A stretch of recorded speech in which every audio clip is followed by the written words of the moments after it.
Aujourd'hui, je suis... Sandrine Haussmann, j'ai 39 ans et je suis luthière.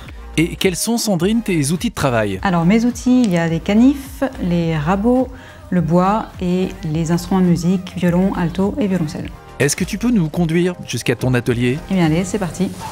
Hello Sandrine, en quoi consiste au juste ton travail? Alors, mon travail, c'est la fabrication et la restauration des instruments du quatuor à cordes, violon, alto, violoncelle. Quels sont les challenges à relever quand on est luthière?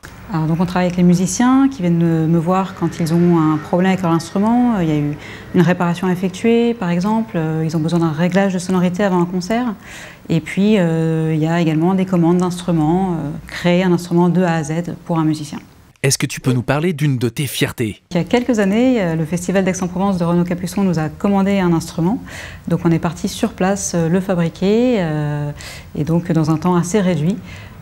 Et il a été offert à la fin du festival à un jeune musicien qui l'a joué sur scène dans une salle remplie. Donc c'est vrai qu'à ce moment-là, c'est une vraie fierté de voir son instrument joué sur scène auprès de grands musiciens. Au fait, comment est-ce que l'on devient luthière?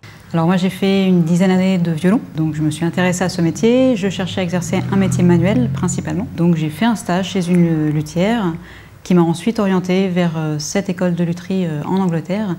Puis je suis revenue sur Paris et ça fait maintenant 15 ans que je travaille ici. D'après toi, les principales qualités d'un luthier ou d'une luthière? Alors il faut être patient, minutieux, avoir une bonne oreille et puis savoir être à l'écoute des musiciens. Un mot pour les jeunes femmes en particulier qui souhaiteraient se lancer dans ce secteur. C'est vrai que pendant un certain nombre d'années, c'était un métier qui était essentiellement masculin. Maintenant, depuis quelques années, une dizaine d'années, il y a autant de femmes que d'hommes dans les écoles de lutherie. Donc il ne faut pas hésiter, dès lors qu'on est passionné et motivé, il faut se lancer.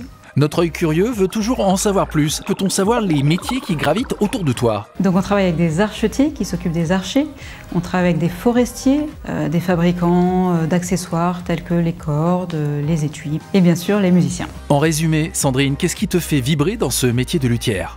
Alors c'est la chance de pouvoir travailler sur des instruments anciens, c'est le fait de pouvoir créer d'un instrument de A à Z, et puis c'est cette relation de confiance qui s'installe au fil des années avec les musiciens.